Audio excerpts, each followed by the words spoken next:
Ladies and gentlemen, welcome to the Partos Innovation Festival.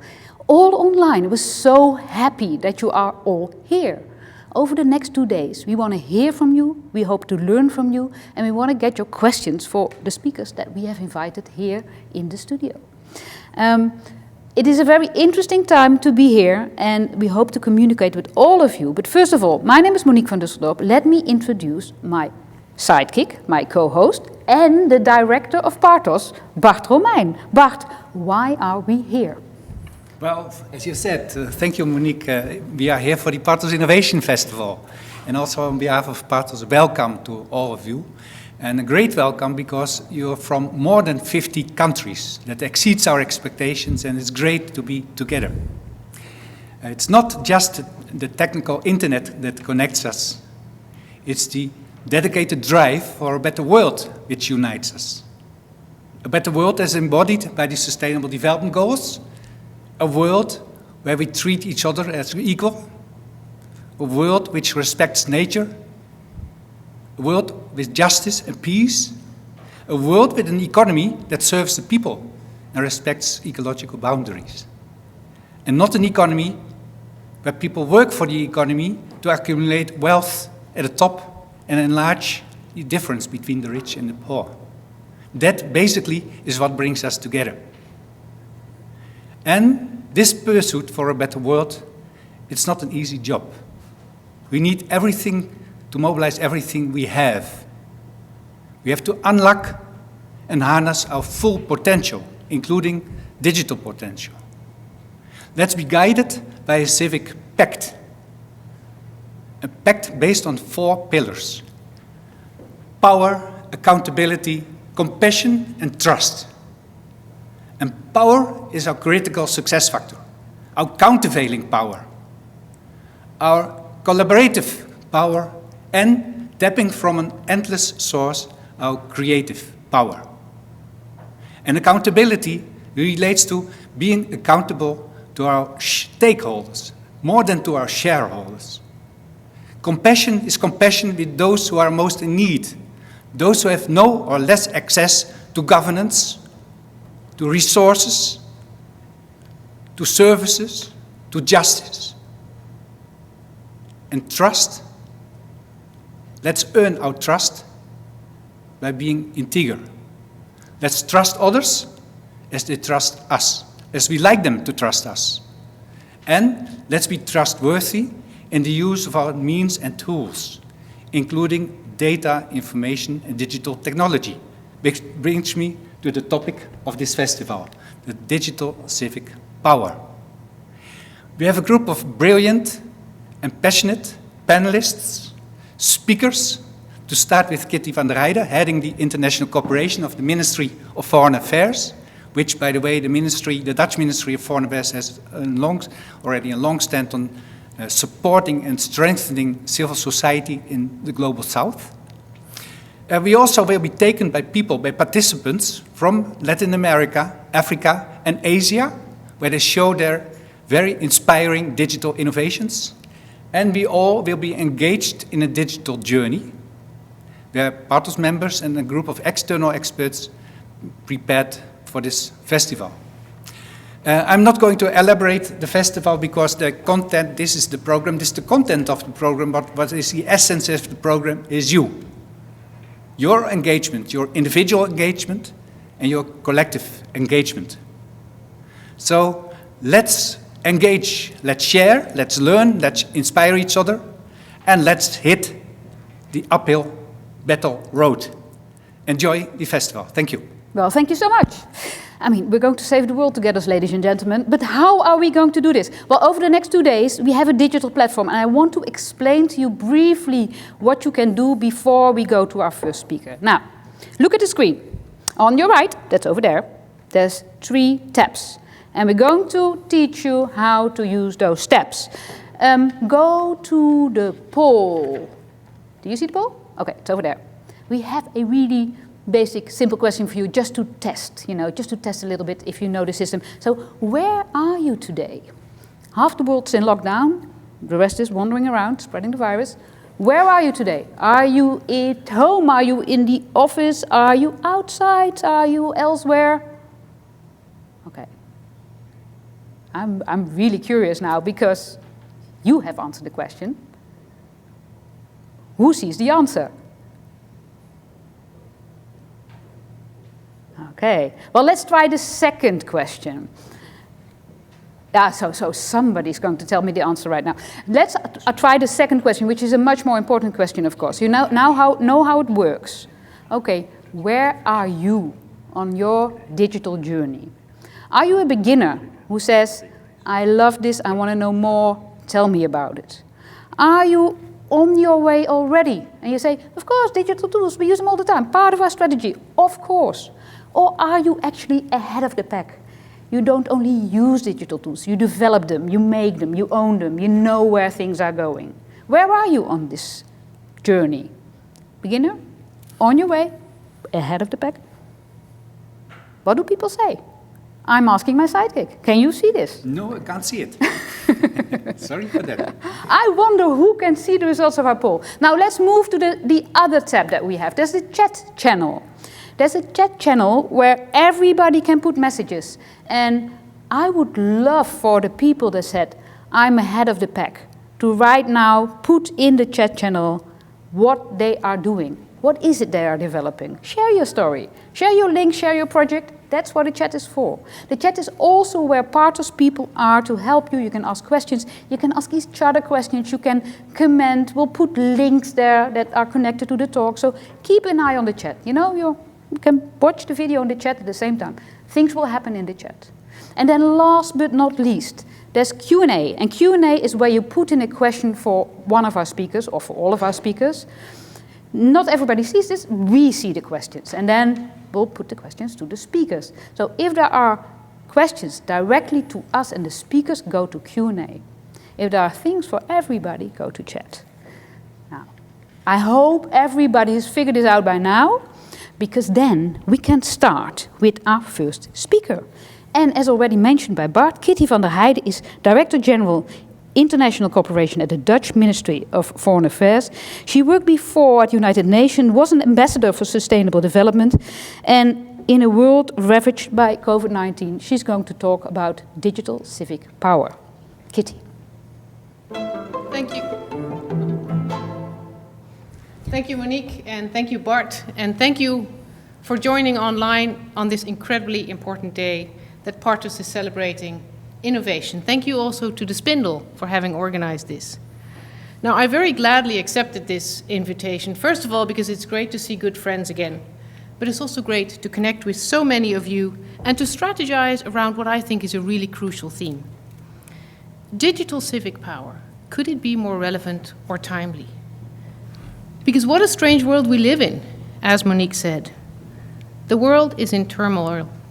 We're facing a pandemic, and I realize full well that there is not one person and not one organization who can fully oversee, let alone comprehend, the opportunities but also the risks of what's happening today and what will happen to all of us tomorrow. What I do know is that COVID-19 exposed and exacerbated vulnerabilities and inequalities, that it further brought to light vulnerabilities and increased gaps, both between countries but also within countries, between different regions, different ethnicity, different genders, different age brackets. We have witnessed a disproportional impact on women and on girls, on minority groups, due to a lack of social safety nets, discrimination, stigmatization, and let us not speak of the despicable violence that women and girls suffer in the hands of males in their family environment. At the same time, this crisis has also showed me something else, that it amplified the power of civil society and citizens. And I'm so proud to see that despite those many challenges that you face, civil society has been able to innovatively and swiftly help those that are most in need, to hold governments to account, for temporary, non-discriminatory measures that are proportionate to the health threat, and to see millions of people worldwide stepping up against social injustice and exclusion. Sadly, Inequalities and injustices are not new. They are of all people and of all times. But strange as that may sound, what is new is an opportunity in front of us. It's an opportunity to force ourselves and the international community to respond differently, to do better, to think out of the box, to innovate. Never waste a good crisis. The First World War led to the suffragettes, for the right to women to vote. Let us use this crisis to force a more equal and a more sustainable world. Let's stand up for those that are oppressed and work together towards a new social contract in which all people live in dignity, enjoy their rights, and are able to speak up about decisions that affect their lives. There are no simple solutions and no blueprints for success. What we do see is that when we are prompted, like a crisis of COVID-19, to look at digital ways and means to go faster and to do better. Technology does have the disruptive potential to accelerate our efforts to achieve sustainable development goals and at the same time empower people, citizens, and different groups. But there are also risks, and I'd like to address these as well. I'd like to focus on what we can do to build digital opportunities and address the challenges collaboratively, to ensure that technology actually fuels civic actions needed for a sustainable, just, secure, and peaceful world for all. And this online festival is a big part and a perfect opportunity to do just that. Now, those that know me know that I'm an optimist by nature, so obviously I will start with the opportunities. As technology transforms our world, advantages are rising and they become more visible. Millions of people, even in sub-Saharan Africa, now have access to financial services just due to mobile technology. Quality education is becoming better available throughout the world by technology. Internet allows people access to services even without formal documentation. And even more impactful, I would say, is that online space and technology are incubators. Incubators for brilliant ideas, for life-changing innovations, for social change. It's a virtual highway along which knowledge, views, and ideas travel with the speed of light. Who could have thought that 10 years ago? It's a World Wide Web that doesn't only connect computers, it connects people.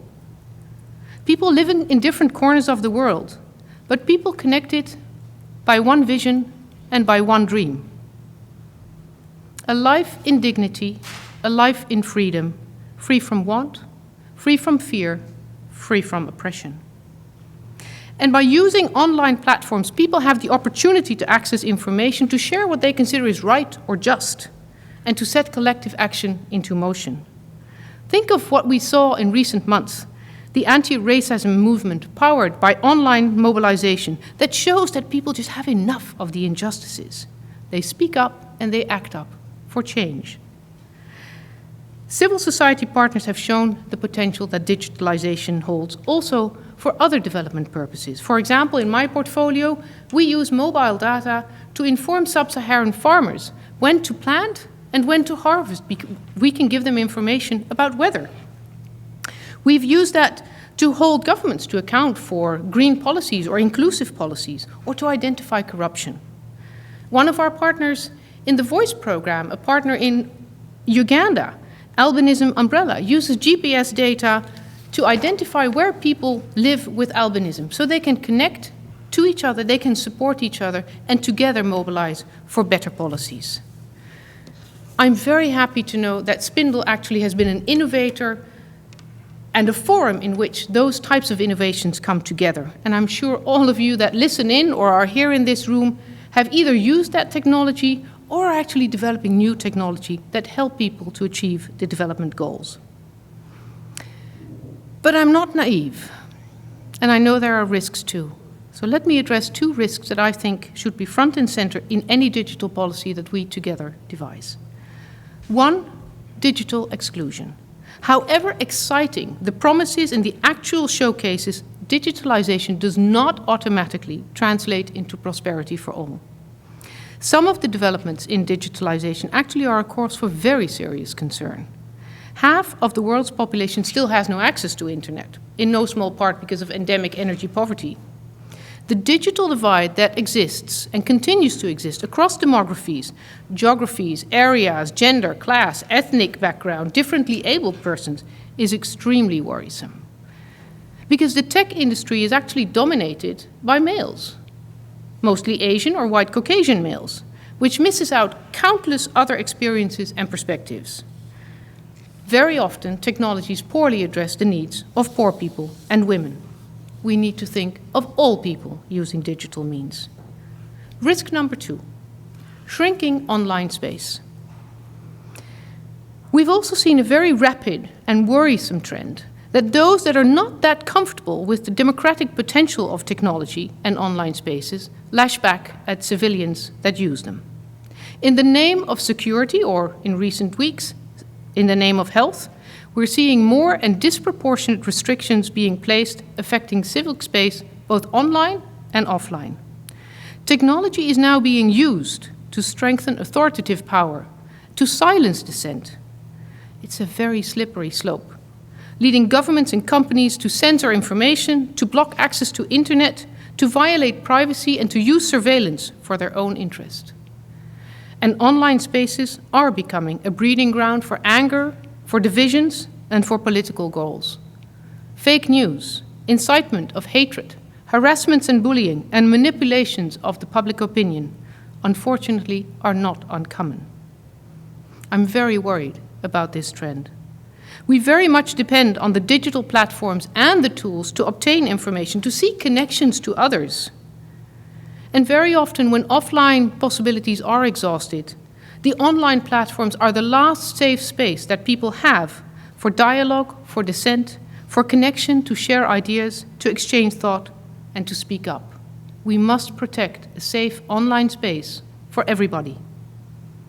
And this brings me to the central reason of why I'm here. It's a call to action for a digital, inclusive civic power. With a health and a socio-economic crisis looming, with civic space under pressure, with technologies developing with incredible speed, this is the time to decide on which terms the future is funded. I would like to call on all of us to have the highest possible ambition. Whether you're in the private sector or you're in civil society or a government official such as myself, we need to make sure that technology strengthens our efforts for a more equal and a more sustainable world. We can fight the dark corners of cyberspace.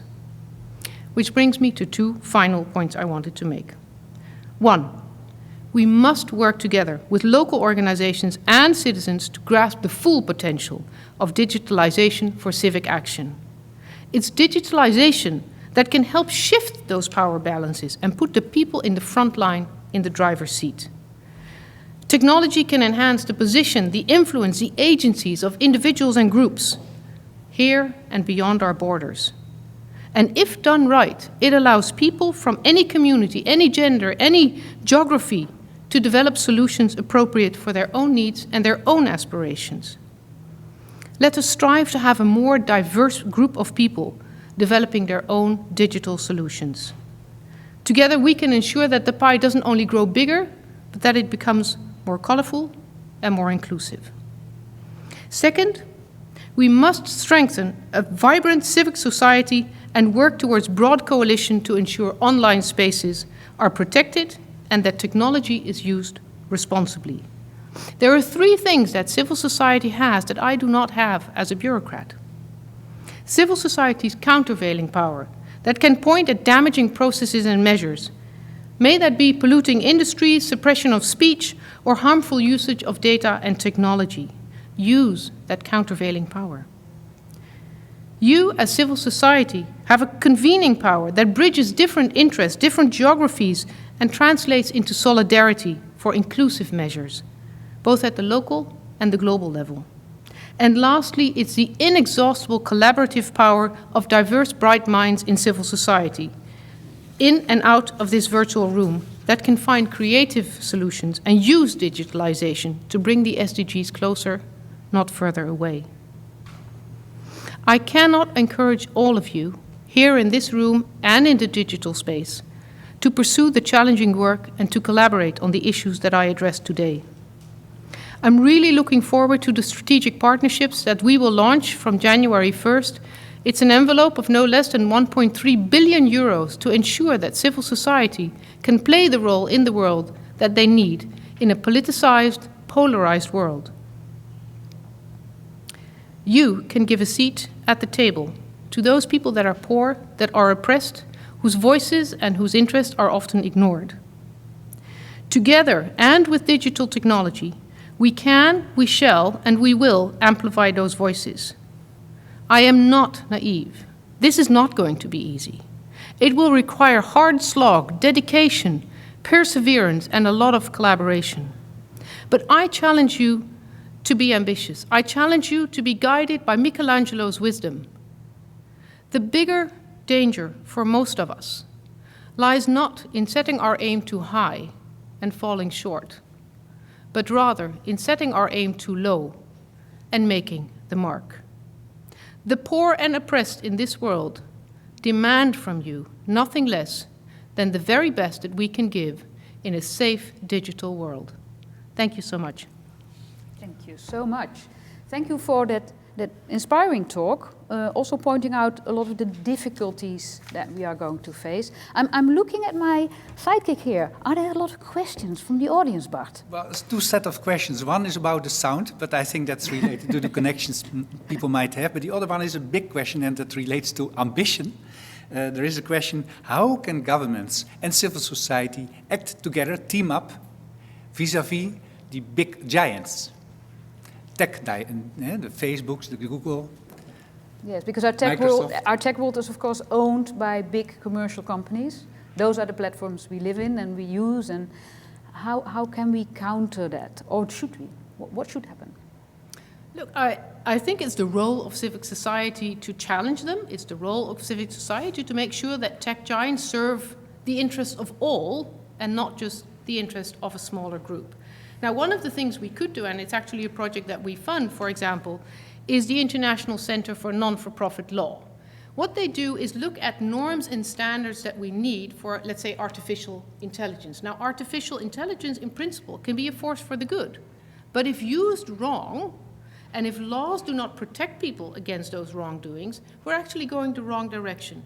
So the ICNL actually helps to develop those types of norms and standards to ensure that artificial intelligence, which is often used by tech giants, is used in an appropriate way and that people can actually get back to them if used inappropriately. So that's one of the ways that we try to counter too much power onto one hand. Power needs to be equalized, including in the digital space. So you speak from the point of view from the Dutch government and their wish to make this plan. So who are your allies in this? Because what you now mentioned is let's try to fight this by influencing the law and the regulation and the standards that we have. And you also say, okay, let's find those local voices. Those seem to be two very different ways to get there. So who are your allies in trying to fight global companies, making them behave better, and who are your allies in getting those people on the ground more involved? Look, I think there are very many allies. There are a huge number of civil society organizations that we collaborate with, not just with tech giants, but also to hold governments to account. I think this is a very broad issue in terms of how we protect people, not just digital giants, but also the governments. And so let me use just two examples. One is the Digital Defenders Partnership, which helps, I would say, human rights defenders, be they bloggers, be they research journalists, to really be defended against a clampdown, whether that's from an organization or from a government, by a rapid response team, so quick action to support those people that are actually, I would say, on the verge of being oppressed. So it's preemptive action, it's not ex post. Also, ex post action is needed as well. For our own embassies, what we have developed together with the partners is a digital safety manual. How do you actually relate to people that, I would almost say, put their own lives at risks and turn despair into courage by exposing wrongdoing in the digital domain? That's not so easy. If you're at an embassy, how do you speak with those people and at the same time protect them? So we've helped our colleagues to develop a manual to do exactly that. So it's small things to enable both embassies, civil society. We also have a group of 32 countries that have signed up to online freedom, I would say. And that's not just in the north. It's not just the Canadas and the Netherlands and the Denmarks of this world. It includes Ghana, it includes Kenya, because together 32 countries have actually seen that digital should be used as a force for the good, as a force to achieve the SDGs. Okay. And so it's not just civic society, it's not just government, it's actually a very broad coalition that we need to make this work. Well, thank you very much. Thank you. Thank you. Bart, is it very busy in the Q&A and chat? Is things going on? No, as I said, there were a number of questions about the sound and so on. And okay. it was only one question on the content. And in fact, the question I asked to Kitty about how to deal with the tech giants, that's a question that's also posed to the panelists later on. So please relate to that. Absolutely come back to that question. So thank you again for being with us and sharing your vision. Thank you. All right, audience out there, we do need you. So ask questions or chat or respond. We love to see you interact with us, with the speakers, and also with each other. So let's go to our next speaker. We are delighted to have Payal Arora here. She is the author of a book called The Next Billion. She's not just the author, she went around the world to research the next billion, to see what people in other countries do, not just the West here, but also India, China, Middle East, just to have a much better understanding on the ground what it means to have digital tools. What do you do with them? What is it? What's going on? How do people use the internet? And what does this mean for digital civil power, the topic of our conversation this afternoon? So, first of all, warm welcome to Payal Arora. There you go. Thank you, Monique, and thank you, Bart. And wow, for you guys who are watching, that was really inspirational listening to Kitty. And we clearly need more bureaucrats like that, right, for us to really make this happen. So, all right. So building on what Kitty is talking about, her call to action, shall I just extend this in more concrete terms? Because I'm asking about how do we go towards an inclusive internet, right? Now, inclusion is a really loaded term. I mean, the gut level is something very positive, right? It has a sort of positive connotation. But let's face it, inclusion demands a certain kind of exclusion of bad actors like hackers and spammers for a healthier internet. But what's safe to say is that inclusion is a kind of interconnectedness of data, people, and things, and demands also our understanding of the consequences of that interconnectedness, right? So the problem is that we continue to face and address our problems, our reforms, our policies, as if it's singular, local, and causal. And what happens when we do it? Let me give you an instance, right? What you see here is 14,000 live cats being parachuted into Borneo Island. It's not a joke. It actually happened.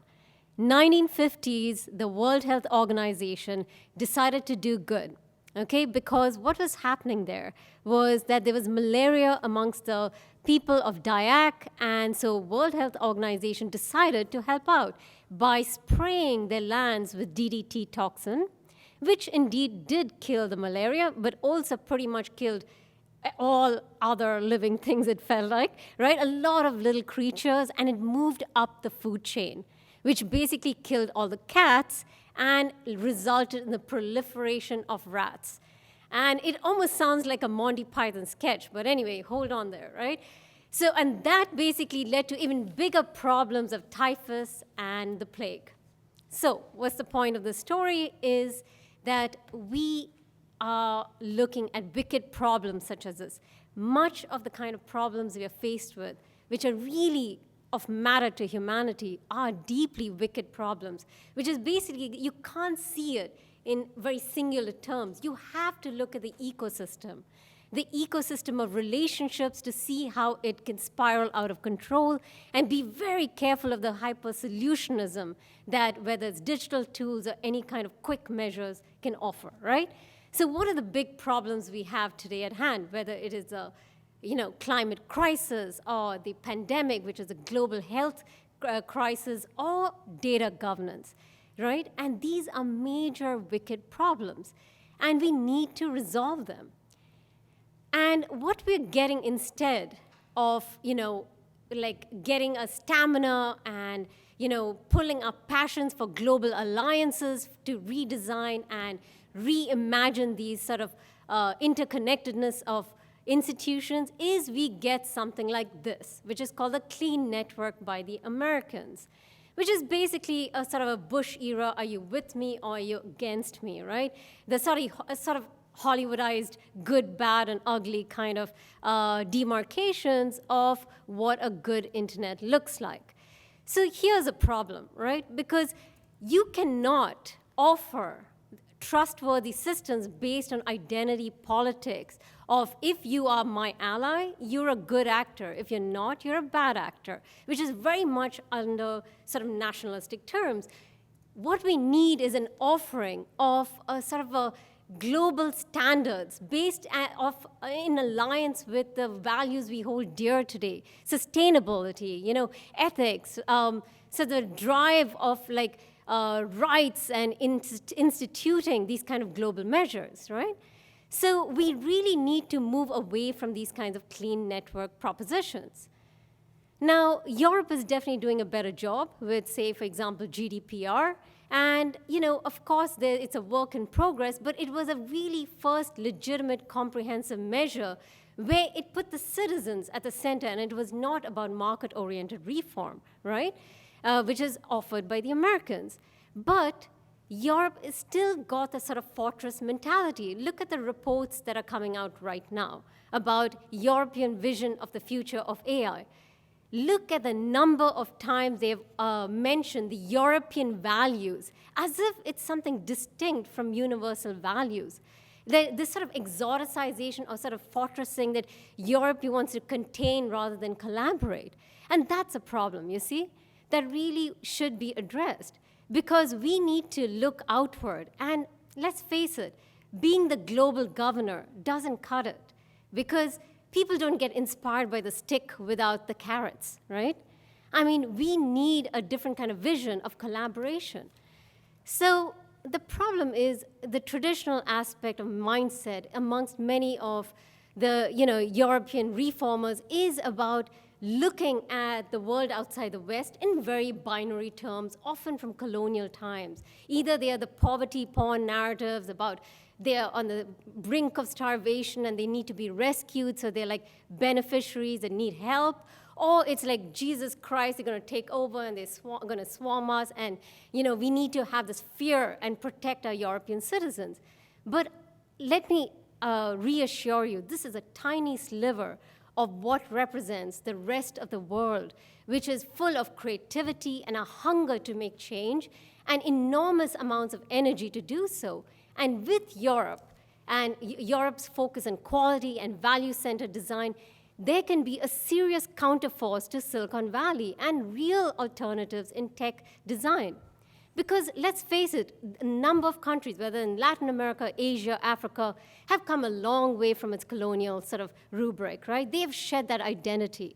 In fact, today, the next web, just India and China alone are the majority of the users of the internet. And I'm not even talking about Africa, which has the majority of population, and that's going to be even the next web, right? We're talking about sometimes as high as 60% are young.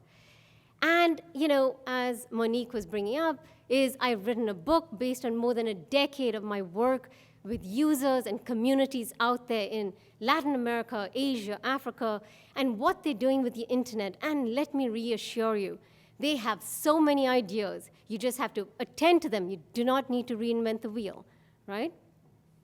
And yet, we continue to be facing the problems of this sort of fictionalizing realities and the past as if that for decades it has always been a trickle down, like you innovate in the West and you disseminate to the rest. But that's not the case. If you look at batteries and the innovation of batteries, guess where and what was the push?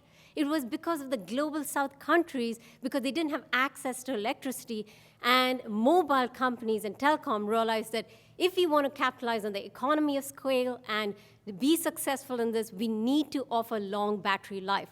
That's how the mobile market boomed around the global south, right? Fintech, look at China. Smart cities, look at Singapore, light years ahead. 5G networks, again, Asia. So let's get away from this idea that it is, top down, west to the rest, and let's look at them as real collaborators, right? Look at India itself, a case in point. And when I talk about a design system approach, we're talking about reconstituting entire systems of organizing. And what happens in these low-resource countries is they really embark on frugal innovation, and they leapfrog. They make more with less. Whether it is, you look at the Jaipur foot, which is the cheapest foot in the world for $45 versus $25,000 in the US, right? It's a prosthetic foot offered and gives access to millions of people.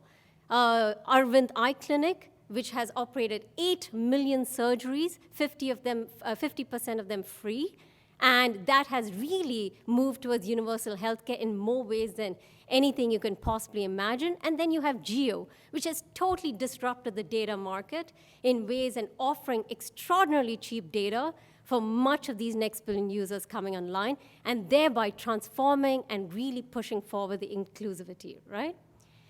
So look, I want to just say that in this time of pessimism, in this time of this, let's be really afraid of surveillance and all this stuff and this geopolitics of TikTok and Huawei, we are looking at only and listening to only one kind of story, which is really pushed by the Americans as part of their bigger politics.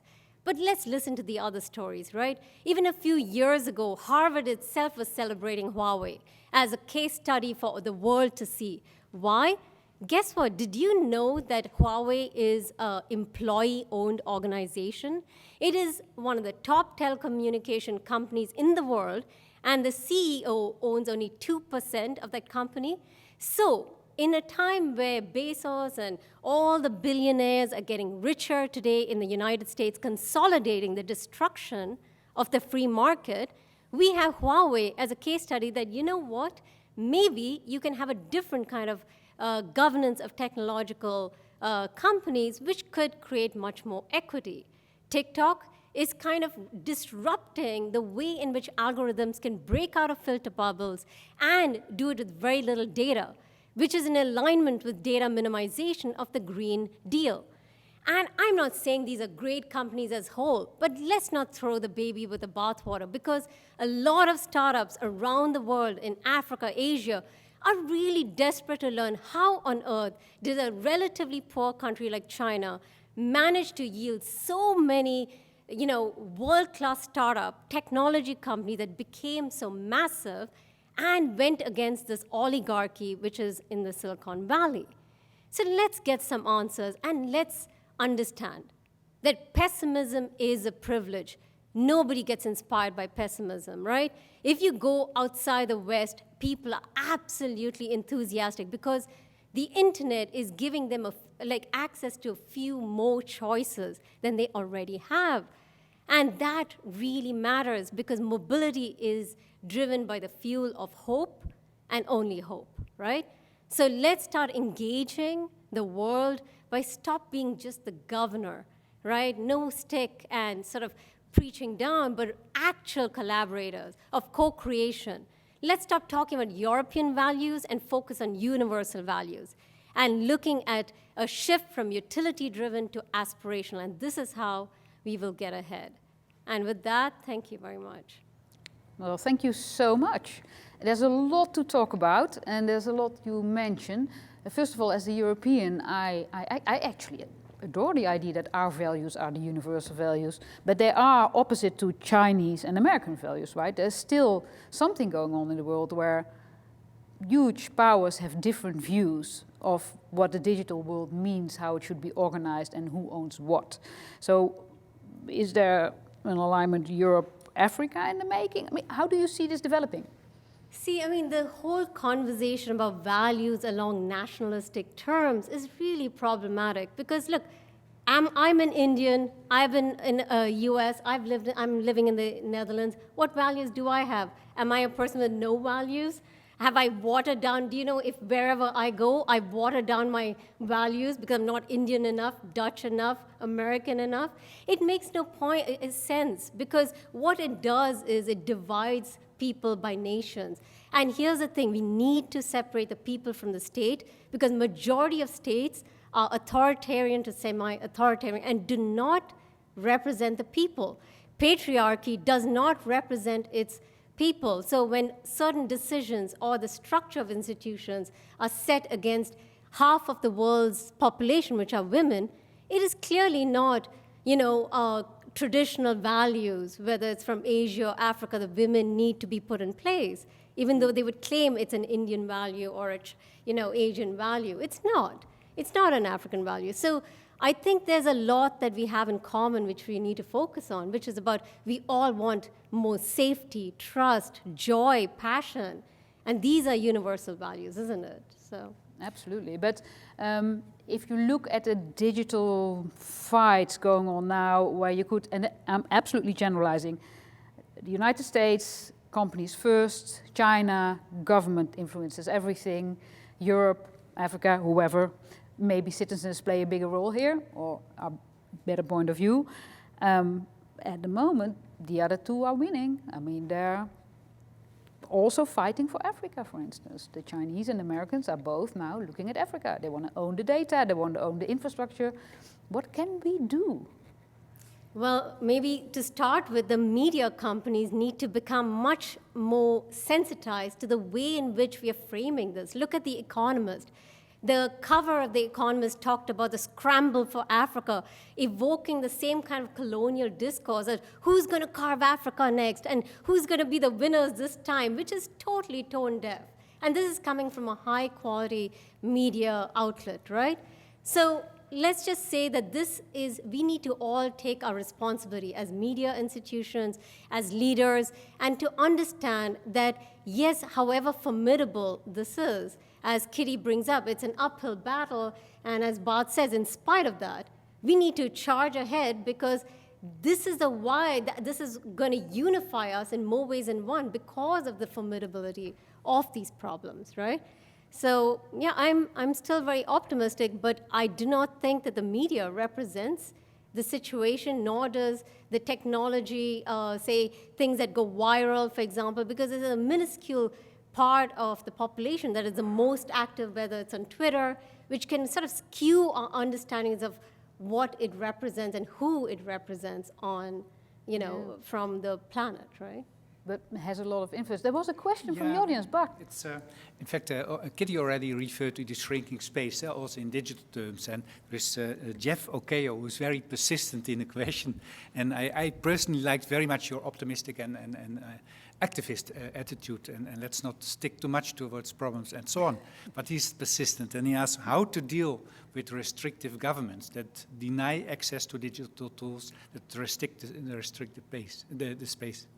Well, I think look, nobody's saying you need to negate these problems, right? Of course, you take them very, very seriously.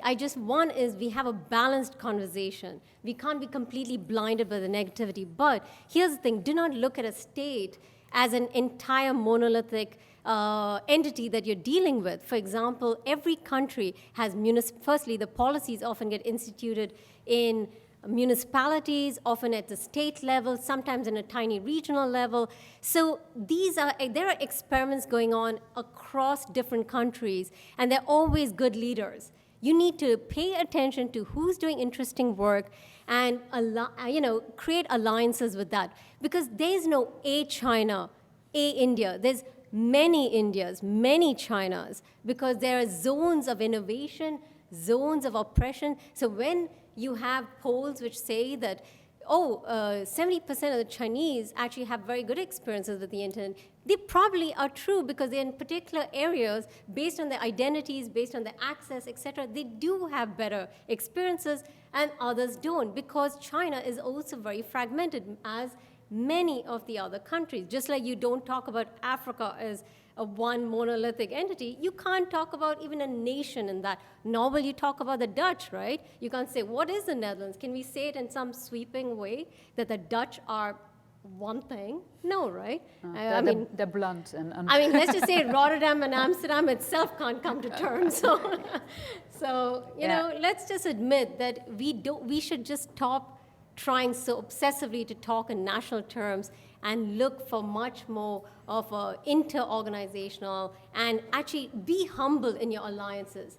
Do things and then, you know, showcase later, instead of talking big and then creating an alarm and panic amongst the top, right? So it doesn't work that way. And anyone at the ground level already knows that. So I'm already preaching to the choir. I have one question. Let's imagine that money is no object. Bill Gates signs over his fortune to Payal Aurora. Yes! For digital civic power. What would you do? What is the best thing you can do? So the politically correct answer, because I'm very tempted to say goodbye Erasmus and everybody else, buy an island, you know. All right. But the right answer is, you know, I would love to set up a independent global alliance, like it's not a watchdog, but like, for example, you know, after World War II, we had all these amazing different transnational institutions come about, from WHO, UN, you know, UNESCO, UNICEF. What happened to that energy? And I really miss that, because of the data governance needs that. We need like e-banking. So just banking reforms itself and the digitization of it requires reform. Health, every data is impacting every facet of our life. And we need people to pool in their resources and come up with a global alliance. So if I had that money, I would, you know, come up with that institute, which basically has no strings attached, and we will showcase all the best things happening in different parts of the world so people can actually learn from it, fund it, support it, translate, you know, push it to the next level. We produce seed funding and venture capital funding, which is based on much more in alliance with values which are more sustainable, much more ethical, much more equitable, you know, rather than the profit line, right? So yeah, that would definitely be it. And I'd buy a little island, because I think I'll be rich enough to do that, right? I think you will still have money left over. Yeah, I think so too. Okay, but thank you for that dream. I really appreciate it. Well, thank you so much. You'll be back later on this afternoon in the discussion. Yes. So thank you, Payal. Thank you. Thanks. All right. Ladies and gentlemen, again, keep asking those questions. We really appreciate it. Keep chatting to each other, and keep listening and watching. We are in your homes, we've heard. Most of the people watching this are watching from home. Thank you for letting us in. And I'm happy to introduce the next speaker. This whole event couldn't have been possible without the organization, Oxford HR. And Jolanda Weldering is here. She has a long career in Oxfam, Novib, Save the Children, but now she's with Oxford HR about work and work in COVID times. Jolanda, tell us all about it. Thank you very much. Good morning, good afternoon, or good evening, wherever you are. I'd like briefly to introduce Oxford HR and then go into what are challenges and what are tips for virtual interviews, because that's nowadays what we do. So, Oxford HR is supporting for-purpose organizations with executive search, organizational effectiveness assessment, and governance issues. We are 25 years old and now have 3 offices in Amsterdam. I set up the Amsterdam office, so that's my focus probably, but in Europe, and 1 in Nairobi, and we aim to set up an office in the USA and in Asia, but due to COVID-19 that has been delayed. So we are with 18 consultants, and we come from the sector, all of us, but we come from all over the world. So we are spread over the world, we live there, we work from there. And I think one of the main successes, I would say, is you see that more and more organizations where we work with are asking for female leadership. And in 2019, 67% of the leaders, because it's CEOs, it's directors, board members, of our placements were female candidates. And also, increasingly, organizations are asking for people from all over the world. So we also place candidates who come from underrepresented nationalities in in Western organizations, let's say, because the majority of the organizations are still with a headquarter in Europe or in the USA, although we increasingly work also with organizations with the headquarter in Africa or a headquarter in Asia. So to go on challenges of online interview, not so much for ourselves, because we do that, but normally, before COVID-19, organizations were bringing the last 2, 3, 4 candidates for face-to-face meetings. That's not happening anymore, that's not possible. So what you see is it is more difficult to feel the chemistry, let's say, the chemistry that you have if you spend half a day or a day together.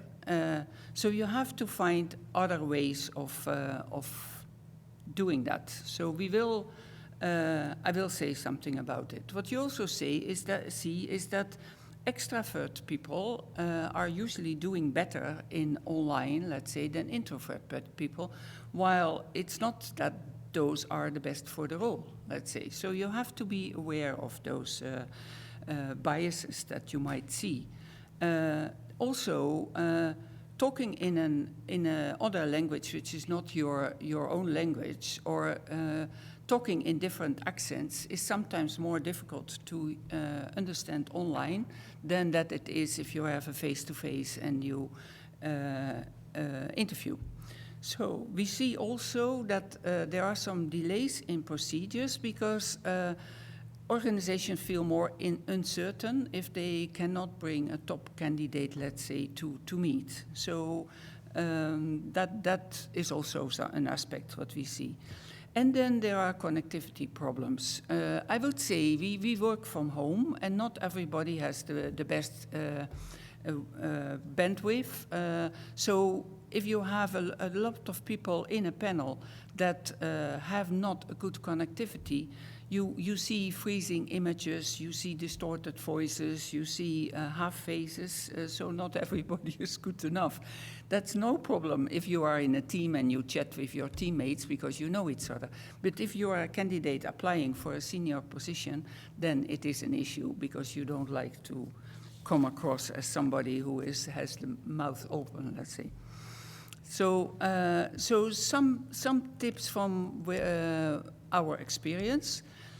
I would say it's really important to have a good introduction of panel members and the candidate, replacing the coffee chat. If you come into an office, you have time to chat and to have opening sentences and to comfort somebody for a formal interview. And what you see often, at least what we see, is that that doesn't happen. So people start immediately with asking their questions, and then if you're one candidate and have a panel of 5, 6 in front of you, it's not the best way to start, let's say. So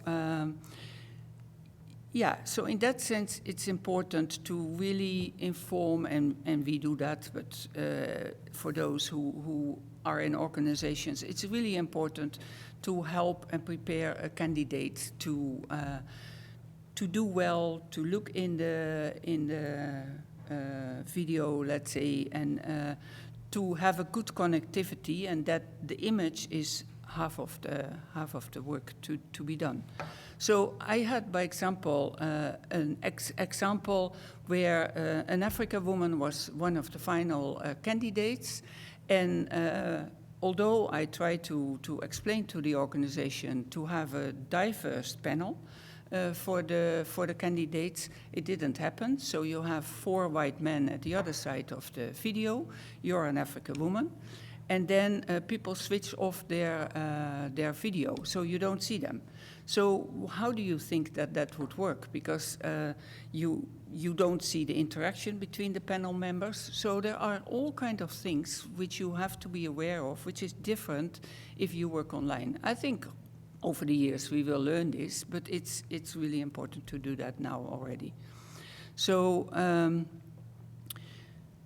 what I also see is that organizations do more interviews than before. So they, as they feel a bit more uncertain for to appoint their next CEO online, let's say, it's okay. It's okay to do more interviews, but it's also even better to give a task to develop offline and then to present it online, because that gives something where a candidate could start with and which feels more comfortable than that you know what's coming your way and you have half of the images switched off.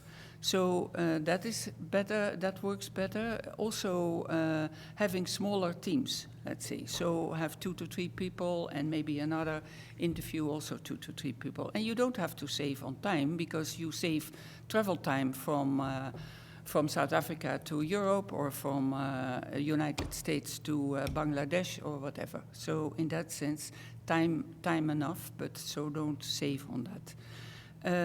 We also see that there is more request for organizational effectiveness assessments. And that means it gives another input for about the candidate and another perspective. So also those kind of things can help. And if you're in the same country, organize if there's no opportunity or not allowed to meet in the office, organize a walk in the park or so. And if you're in different continents, organize a clear chat between the new line manager and the candidate. So a more personal chat. So don't take out the personal aspects, I would say. So onboarding, if somebody is appointed, is also important because you see, and I have examples where it didn't work with a candidate who was appointed because there was not a clear onboarding. It's different from when you go into an office and you meet all the people, you have a feeling of the culture, so you have to replace that by a clear onboarding plan, even where it's online. So yeah, for the whole process, I would say develop real online etiquettes and take your time for interviews. And that's it for me. No. Thank you so much. It is so much happening now that half the world is working from home, and this will probably stay like this. There was a fantastic story this week where somebody pointed out online that somebody who worked at Google started to work at Facebook, or the other way around, I forgot. But he kept both jobs because you're working from home. So, you know, if presence is no longer needed. And there's that resulted in a whole series of anecdotes, but I'm sure there's more, about people that when you work from home, you can outsource your work to somebody else, or to somebody else, or to somebody else, right? I mean, if the measure is what you deliver and no longer where you are, this sort of restructures the whole way of working. Have you met any of that so far in your HR, that employers think like, okay, they're working from home, as long as they do the work, we don't mind. I think it's no problem. Okay, there you go. They haven't shared it with us that it works like that, to be honest, but I don't think it's a problem because as long as you deliver your results. The whole family could do one job together and then they have a free afternoon. I mean, yeah, I also have a husband who does part of my work, so that's true. So it's, yeah, why not? No, but it's a very interesting time that work is reorganized to meet that reality. Yeah. Do we have a question, or we have no question, so thank you so much for your very welcome tips. Yes. Now it's time to go to practical tools, to digital tech. Let's talk tech.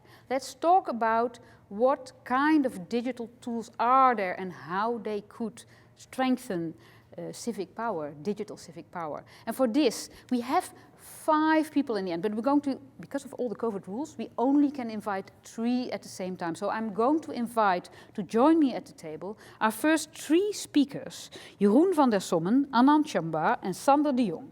Please join us here. Okay.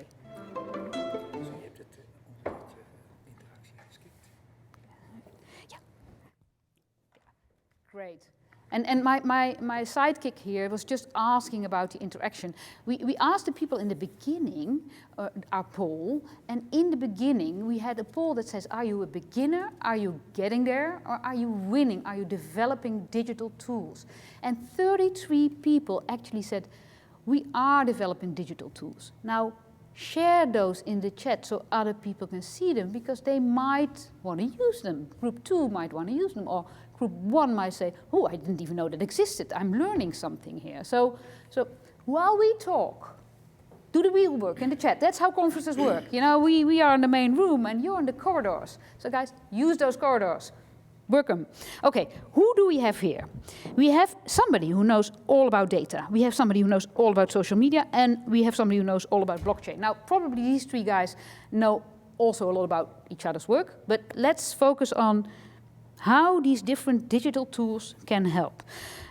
First of all, let me first introduce him so everybody knows. Jeroen van der Sommen over there is the managing director of Akvo and is a data specialist. Anand Chambar, here on my left, is a researcher and teacher, but he's very much specialized in social media, has done a lot of work on them. And Sander de Jong over here is the managing director of Fair Food, and he has used blockchain as a way to enhance transparency in the food sector. We're going to start with data first. Jeroen, tell us.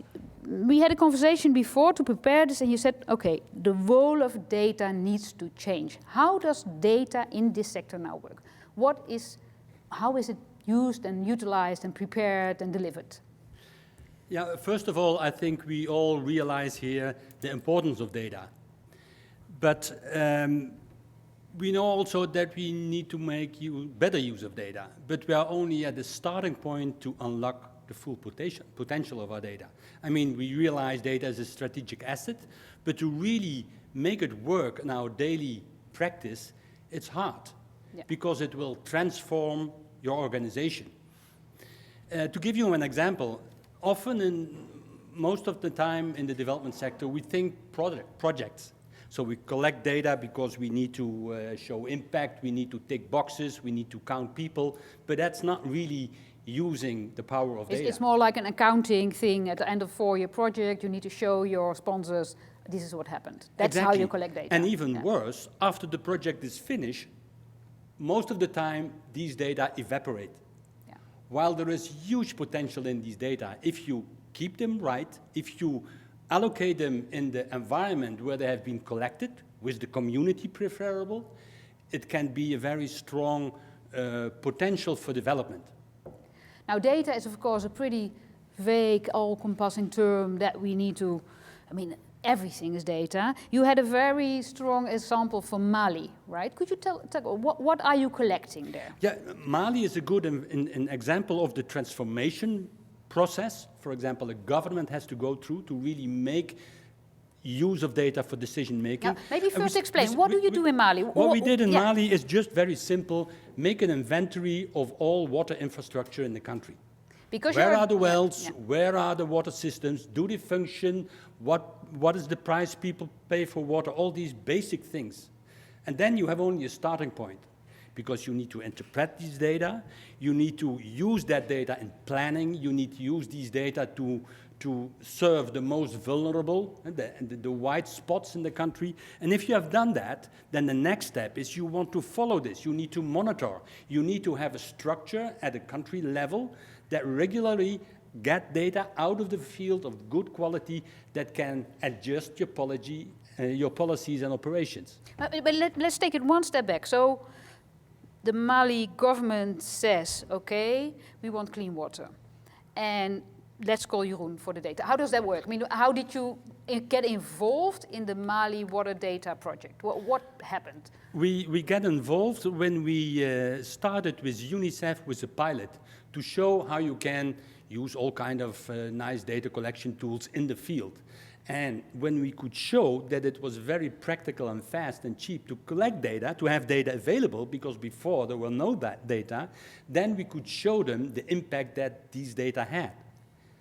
And if you scale that to a country, you have a fantastic data set that you can, for example, use to predict when a pump is going to break down. Or you can optimize your maintenance policy. And then when you show the benefits, then the next step is how we can do more.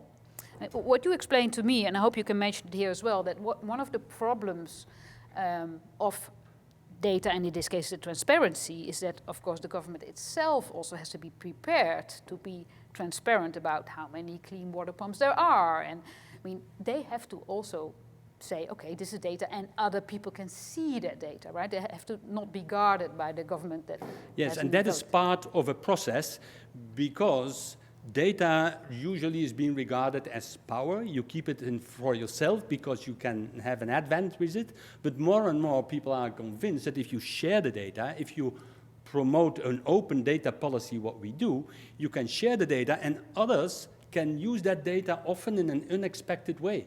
Yeah.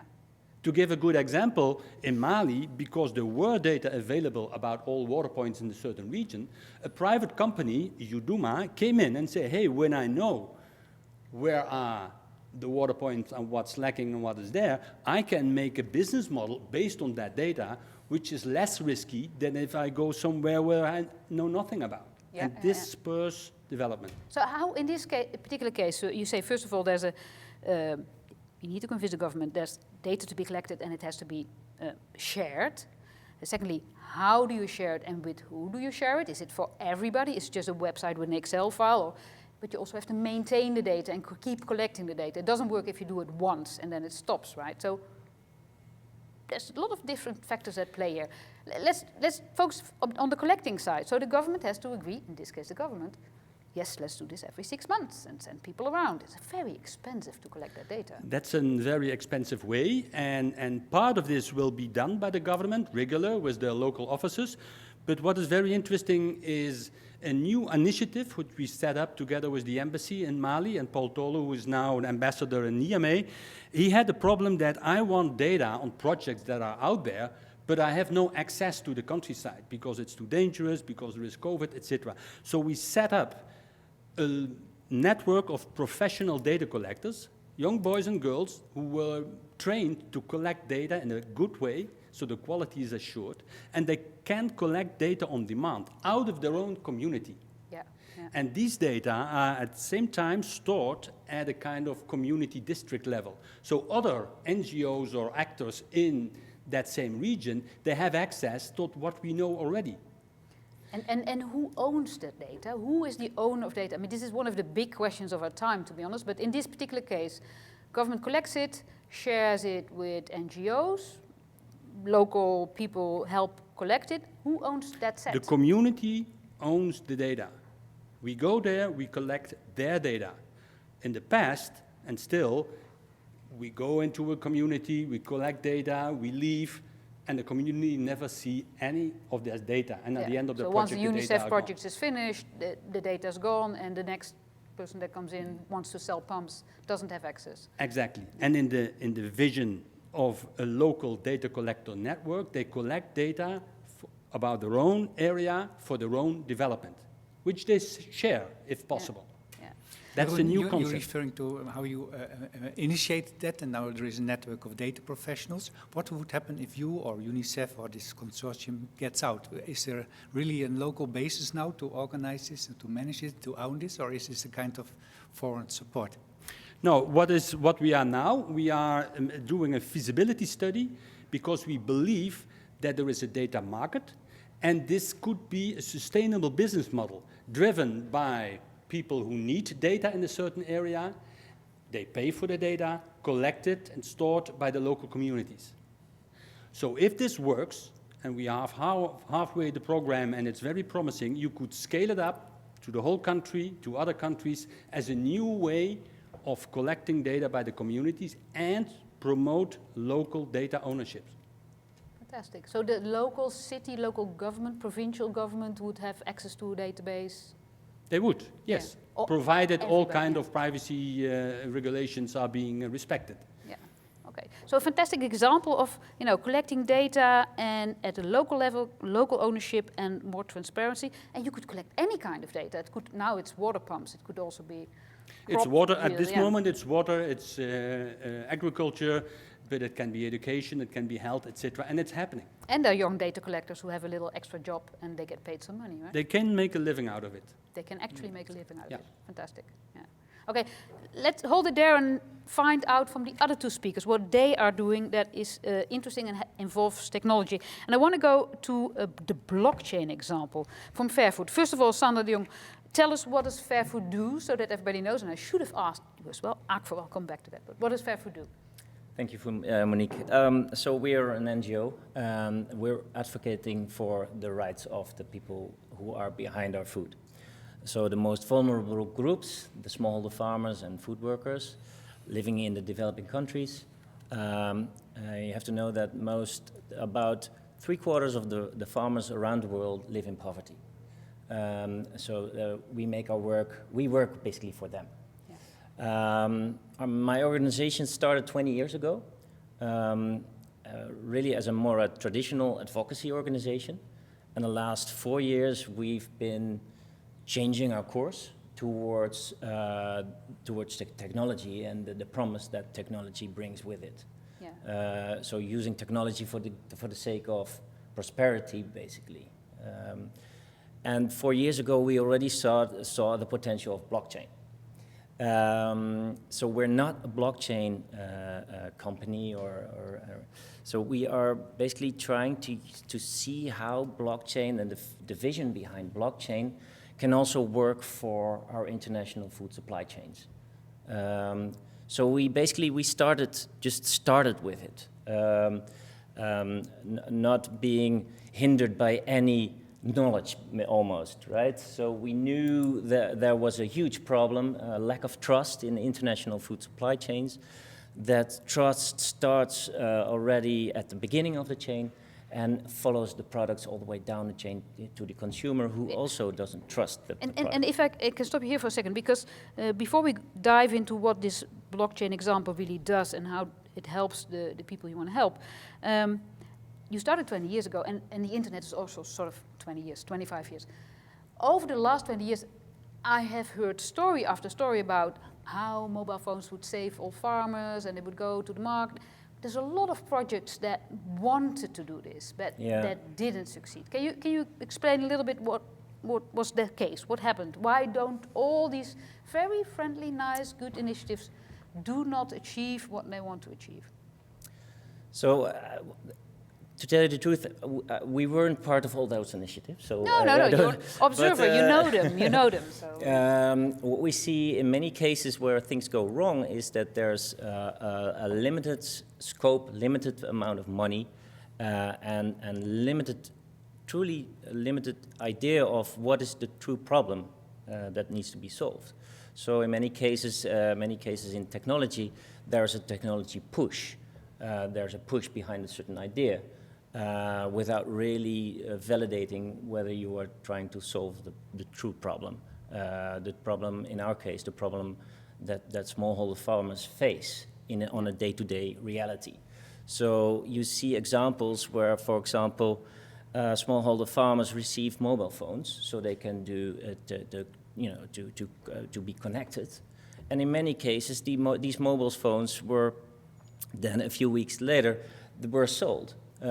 Because these farmers they need the money more needed than the money phone, to buy food for the children. This is the reality, also the reality. So I think it's. But I can imagine. I cannot imagine what it is like to be a small farmer in a developing country. But let's be that person, and somebody comes to you and says, "I've got a blockchain ID for you." That doesn't work either. No, right? there's no smallholder farmer. There's no farmer or food worker that would say, "I would like that token, please," or "Please give me a blockchain wallet." So well, maybe you would say, "Give me some Bitcoin." But no. In the end, these farmers, and this is also the reality we work in. Yeah. In the end, in the beginning of the mobile phones, I was at I'm now 43, when the beginning of the mobile phone really adoption of mobile phones really started. I also was hesitant to using a mobile phone. Why would I use a mobile phone, right? So this is the reality also in the adoption of new technologies. The farmers we work with, eventually we want to show them that when they use their mobile phones as part of a bigger process of verifying certain important claims that we need in our international food supply chains, claims on, yes, I was paid fairly, claims on, there is no child labor in this district. Very important human rights related claims that cannot be as much be certified by auditors, for example, working for international standards, but they can be verified by local communities, farmers, food workers, etc. So we believe that this verification of certain truths that we seek in our food, and that we can use this technology to truly find that certain claims, for example, on yes, I was paid fairly, that we can truly make sure that this claim is true. Now, for those of you out there who think like, oh, blockchain difficult, I don't know. Basically, a public ledger that nobody owns and nobody can change. You know, it's a database that's owned by nobody, and once it's there, it's there, and nobody can change it again. Very simple explanation, which can be useful, especially in change or practices where a lot of companies or organizations are involved that don't really trust each other and don't want one of them to be the middleman to say this is ours, and we'll tell you. In a lot of cases you don't need it because people trust each other, but in this case it's about trust. Let's imagine your farmers, whatever they think of blockchain, they go along with the program and they record what they do and for how much they sell and so forth. That transparency can be beneficial because then at least they know buyer over there pays more than here, and but it can also be negative, right? It can also bring the price down because everybody can see. There are examples where you see there's a multitude of international trade platforms, right? So also in food, where buyers and sellers are connected on blockchain-based platforms, and then it's okay. Then once it starts, these farmers have to, offer the lowest price at that same spot. So it actually is doing the opposite. Exactly. This transparency of trade. There we go again. Is doing the opposite. Yeah. You use the cats land in the country, and so trying to push the farmer even more down the. So how can you make sure that? We would never support that kind of platforms in the first place. We are promoting. So we are working towards more inclusive international food supply chain. So having platforms such as blockchain-enabled platforms that bring all players in a certain supply chain together. Including the farmers and the workers, put them at the same table as the buyers and the traders and the consumers. Bring more equality in this trade, based on equal values. Also knowing, everybody you speak in the international agri-food business knows what is wrong. We all know about the structural poverty, the child labor, the forced labor. Everybody knows this. Yeah. So let's start working together in solving it. And I think these technologies and these platforms can help, bring more equality on the table. Helping farmers as well. If you ask a farmer, what do you want? They say, well, I need a higher price, and I need to know that if I sell my produce this time to this buyer, I would like to have it the next time as well. So long-term contracts is a very important thing for them as well. So how can this technology enable that? And you feel it can? Yes, we are in the cases we are working in, we prove that it works. But then the question, okay, these farmers are connected. Connected farmers are more equal farmers, but do they also receive the more value for the data they sell? Because in our case, we just had a brief discussion on that, and it's very interesting. We think now you have in the world of food, you talk about commodities, right? So it's a commodity of coffee, a commodity of cocoa, a commodity of tea, of palm oil, and now we have a new commodity. It's data. And you see the big traders sort of do the same trick with the commodities they're already trading. cocoa commodities or the coffee commodities. Now they use data as their new commodity. And this also goes into your previous questions on how do we fight against the big Molochs, the big multinationals, such as Facebook and IBM, but there's now new big data Molochs, the food traders, such as Cargill and Olam, and you name them. And they already start selling their products with data for a higher price. Yeah.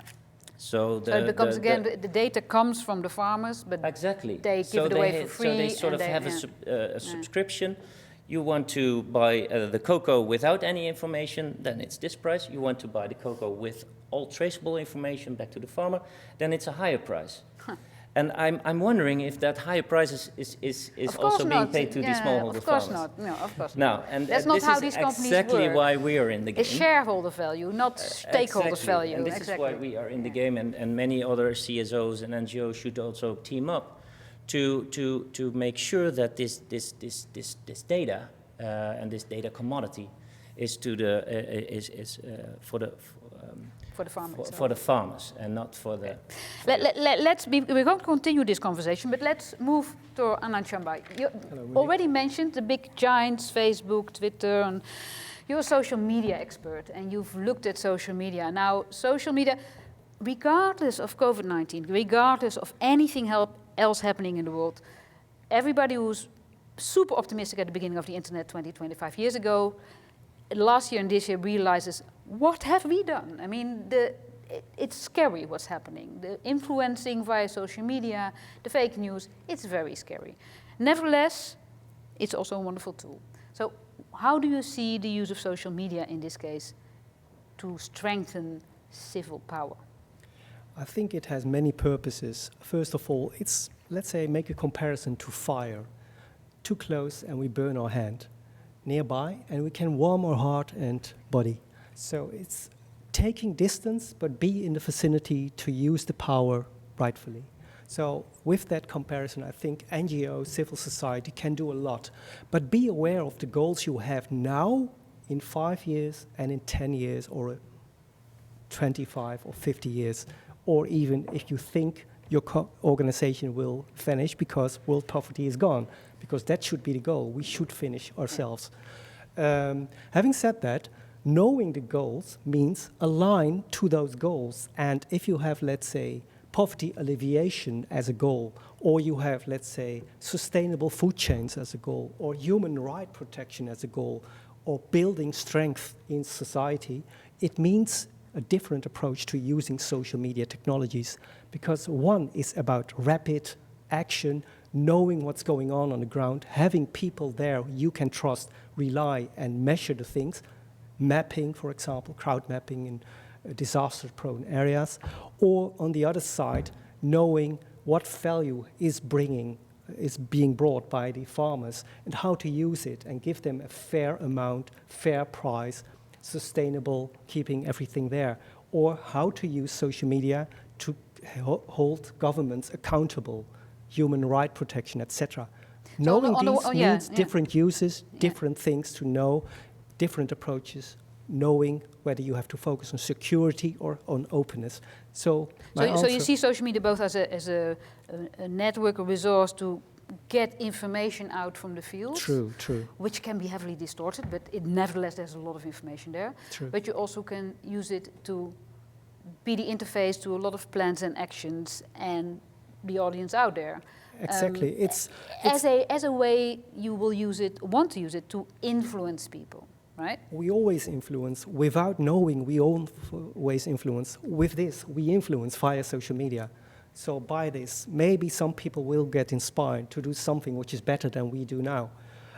Social media is there. It has effects we intend to have, and it has unintended effects. Some of the unintended effects can be positive as well. I must admit that the unintended effects tend to look now as intended effects by the social media companies. What we see as negative, they see the addictiveness, the spirals. They are definitely designed. They're designed to be They have Negative, used the playbook of the tobacco companies, and they are now executing this in our existence. That's true, but we do know their plans, and we can break their plans if we want. So I do believe in the positive aspects, as the keynote speaker, Payal Arora, professor, has spoken about, and we should not only emphasize the negative aspects because we know it, but it's like dealing with this dragon and knowing where to hide and how to, well, kill it. Can you give us a good positive example? One way you say that this is how you can run it, do it. For This makes example, sense. these last weeks I have looked at the power of, and the next speakers will be talking about it, artificial intelligence, and there are, let's say, the demons about artificial intelligence, embedded racism, etc. But it can also be used to convey the message and use the power of translating the message of the unvoiced. The people who are not speaking in French or English, Spanish, let's say the colonial languages, so to speak, but in different languages, which are major languages, we can translate back and forth. It gives them a voice, and these tools are being created by, okay, quote, quote, African scientists from South Africa, Nigeria, Senegal, everywhere. And I get inspired by these stories which are coming towards me via social media. Yeah. So social media can be an information source when rightly tapped into. Now, I'm just looking at my side. Do we have questions from the audience? Because I have always lots of questions, so I can keep going on. There's no problem there. There are some specific questions. There's one question Yes? from BR, and BR. the question was, Okay. you have 3 different people together. How could you team up for something new on your based on your various all going to be competences? part of So Payal's think of a Institute, project right? We which were could already discussing before this. Actually, yeah, with the water and the tea, we were discussing on things. But actually, if you look at it, all of it are what I call techno-social or socio-technical systems. There is always a human component and a technological component involved in how to mend and create something like, let's say, polish that raw gemstone into something which will shine for the development purposes we have. So the things I learned from social media can be applied in blockchain or in evaluation. Now, let's put it crowdsourcing. to all 3 of you then. This time, the heirs of Steve Jobs say, you know, we don't need any money anymore. We give it to these 3 gentlemen. And they can Professor do whatever they Aurora, want. because she already No, said she has what we should Bill do with it. Gates. Yeah. She has Bill Gates. She has Bill Gates, but we will, You have Steve Jobs. we will So- collaborate with her. So you have your, what do you call it, all the islands together? There's a beautiful word for it. You have a lot of islands, you've bought them. Archipelago. You have your archipelago, you bought it up, but then there's still a lot of money left. What are you going to do? What the 3 of you say, and I'm sure you will have different ideas, but what is the main thing you would want to do? Let's start with you. We had a conversation before, and one of the things I said, and actually it was already mentioned by the keynote speaker, there is a huge amount of knowledge untapped outside of the NGO, civil society, whatever you call it. There are billions of people we don't talk to. We should tap into the knowledge. That would be my number 1 thing. Whatever. Tap into the knowledge, because if we have a question, the answers are not within us, but are within the community. Yeah, and the community in this case is And social media can help, Yeah. or any social in Africa, technology. on the ground, basically people Any- in there. Every country is a developing country. That's something else I want to state. So we can learn from any other country. The Dutch Yeah. people can learn a lot from Vietnam if you look at the COVID policy from this government. At this point, we can learn from everybody out there, but go on. Yes, every country is better than the Dutch at this time. But having said that, so tap into the knowledge is number 1. To add on that, I fully follow you, so we're still in the same boat. I think we can put an extra layer on that, since we're talking about data. This is not a technological layer, but let's say more a narrative or a sociological layer. It's finding the new narrative, a new, bigger story that brings people from around the world together in using the technology where we are working on in a focused way. So we can not only tap into the talents around the world, but also bring them together. narrative. For you example, invent to the make it internet very, again, yeah. very concrete, we all are known with let's say, the words the carbon footprint, right? Somebody made that up sometime. It's a carbon and it's a footprint. I mean, there was a bright mind, and we now have that concept, and we talk about carbon footprints. Now, we just thought of a new narrative just for the sake of brainstorming. That's a human fingerprint, right? So if you have a carbon footprint, then surely you should have a human fingerprint. In my case, a human fingerprint of your food. And if you can make that, if you technologize that, I don't know if that's a word, but then you can have a technical DNA fingerprint, basically, and follow it all the way on the food from the people Sort of a who digital produce it. DNA for every For product example, that but you, also, yeah. I mean, just making the people who are, in our case, the people who are faceless, who don't have any agency, connect them to the rest of the world and connect them to the consumer. And so people know that this cocoa, you are very inspired by I know now, by cocoa. We know that cocoa farmers are living in absolute poverty in Ivory Coast, in Ghana. These people should earn more. We get happy of this chocolate, but those people don't. Yeah. So let's bring them some give them a human fingerprint. So use the digital tools to make the world a more transparent place, so that at least you know where the food on your plate is coming from. Exactly. And hopefully that will inspire some empathy, and next time you buy the expensive chocolate and not the cheapest chocolate, right? I mean, because that's in the end is different. Exactly. It's a money difference in the end. Exactly. More transfer of but wealth. also the narrative, also Yeah. knowing that you put it before we did it. You said it very strongly. You said why is food why. Maybe you can better say it.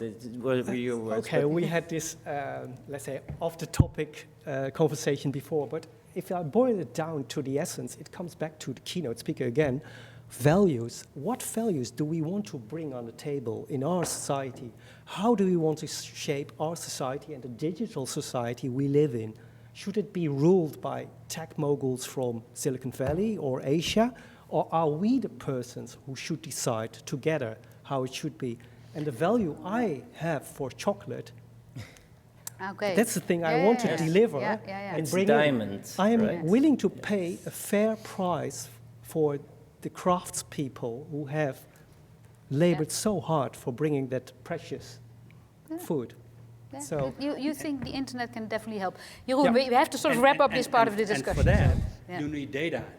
we Make do that need. sure. Ah, there. You need data for That's your the bridge, advocacy that's the and your bridge. lobbying. We're And building a that data digital should pact be- here, yes. should be owned by the community. So if Yeah. I had the money of Gates, I would try to empower the community by capacity building, skills development, Ownership. by also providing the infrastructure, and not let the infrastructure depend on the big Yeah. tech companies who provide that for us. We never can beat them alone, but each of us, the community, can beat it.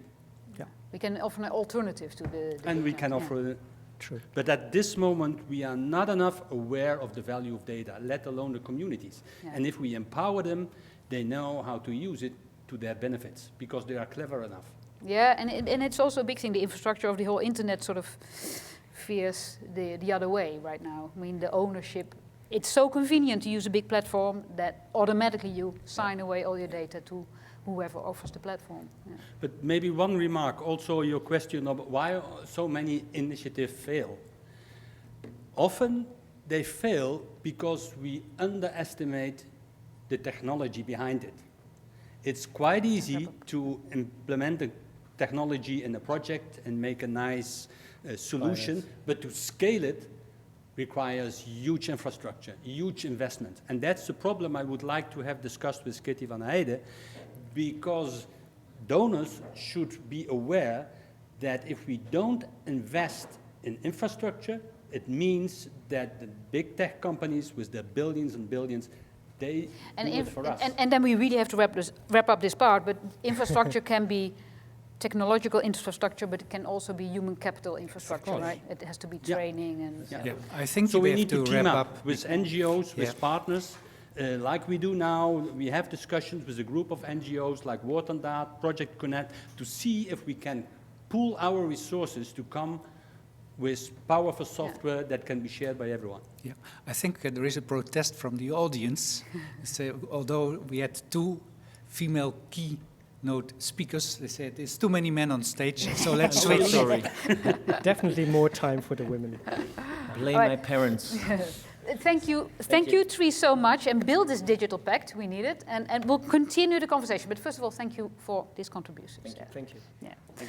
All right. As mentioned, we're going to wrap this up with more conversation about artificial intelligence and about what's happening in the world. But first, very briefly, of course, this infrastructure in the world, there's a lot happening at the moment. And if you look at, for us, for instance, Facebook is a digital company. In some countries, Facebook is the internet because mobile operators were offering data-free Facebook on phones, so everybody used that instead of the data plans. And right now, Facebook is really putting cables to Africa and building physical infrastructure. And they're not the only ones. They work with Chinese companies, Saudi companies. But there's a lot going on in the infrastructure being built. Now, what we're going to do on top of that infrastructure, or if we need alternative infrastructures, that's a huge point of debate. Who are my next 2 speakers? Well, first of all, Payal, come back here, because we have many more questions to ask you. And Senai Kerp, you're very welcome here. You're a professor artificial intelligence working on artificial intelligence. Now, first of all, we already talked data, we talked blockchain, we talked social media, but artificial intelligence, it's where it's at, right? I mean, this is developing so incredibly fast that even as a lay person trying to follow this from a distance, even I can see it's week after week new things are happening. Can you first please explain what you do, and also where are we now? Yeah, sure. Thanks for this great event. I have listened to great speakers before me. Artificial intelligence is not new. I've been in the field for almost 30 years, and before me there were many, many years of decades, even researchers working on AI, but indeed it's now getting into the wide public consciousness. And that creates a sense of newness, urgency, and so on, but it's not new. Basically, what it does is it's a field that creates machines, computers that are smart by letting them sense data, learn from data through patterns, act upon these patterns, and so on, completely automatically. There is a lot of emphasis on smart machines, but what I always emphasize is we should go to wise machines. So from smart machines to wise machines. And I think that resonates much more with the future that we all see or want to see here. I myself am working on AI, socially intelligent AI, on a lab, on a civic AI lab. And the lab is part of the Dutch ecosystem ICAI. It's a national innovation center for AI, which is basically an ecosystem of public-private cooperations using AI technology to solve industrial problems or social problems. The Civic AI Lab is a public cooperation between the municipality of Amsterdam, City of Amsterdam, the Dutch Ministry of Interior Affairs, the University of Amsterdam, and the other big university in Amsterdam, the Free University of Amsterdam. And the mission is to use and to develop AI technology that promotes human rights, such as the right to work, healthcare, education, and so on. And we do that specifically on 3 or 5 domains: health, well-being, mobility, education, and environmental aspects. This is what we do, focusing on Sounds developing good. AI technology for equality, for equal opportunity. Yeah. Now with AI, just like with transparency, there's good and bad. There's ways that AI, which is still a very big term, it can help certain lofty goals, or it can actually completely undermine them. Face recognition is an example in case. I mean, tremendously fast developing, used by governments and cities all over the world already. Also, you know, we're losing our right to anonymity when you walk around and there's cameras everywhere that recognize your face, but also it recognizes some people and it doesn't recognize others. Can you give me more examples of what can go really wrong? I'm the pessimist here. We'll end on the positive note, but what can go really wrong here?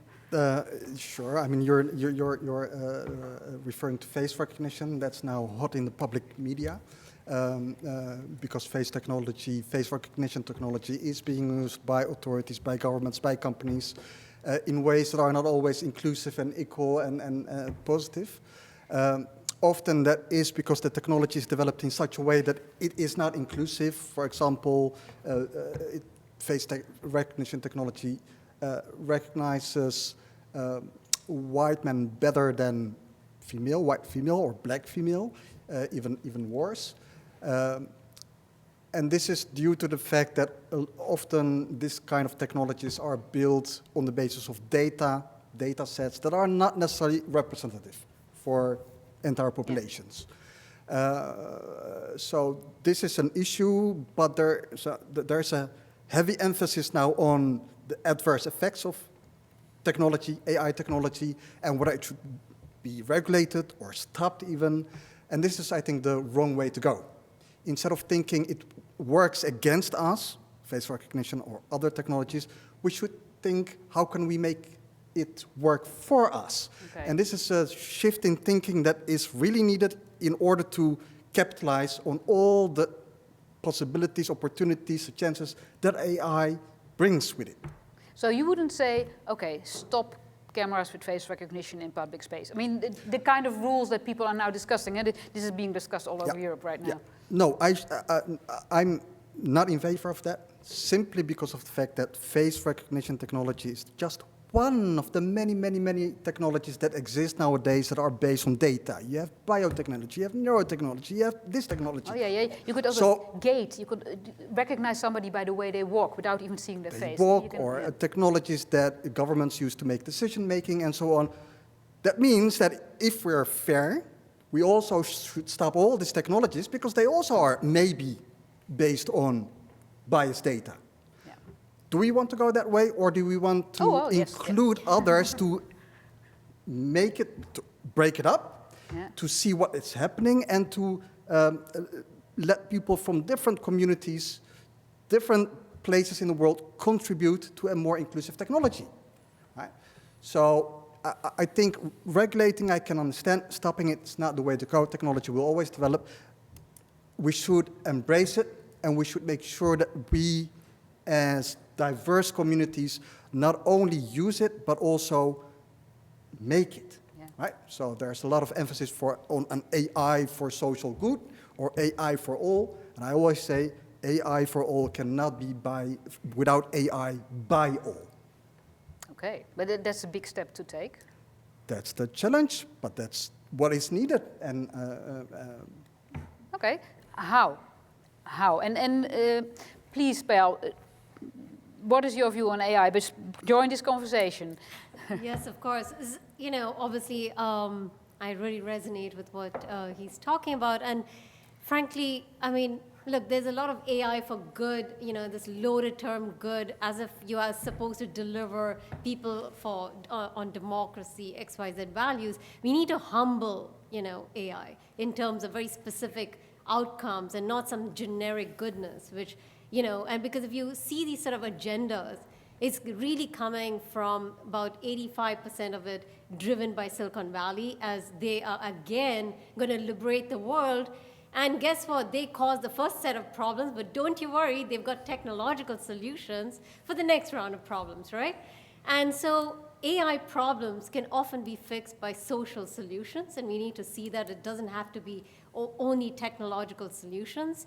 And, you know, we need to also recognize that it's, you know, there's a lot of this, what are the real problems? Because there's a lot of fears that we have too much data. It's about, you know, we're losing control of the data. There's also the flip side, if you look at it in a very inclusive manner, is we have a lack of good data. There's a lack of quality data, which means incomplete data, because guess what?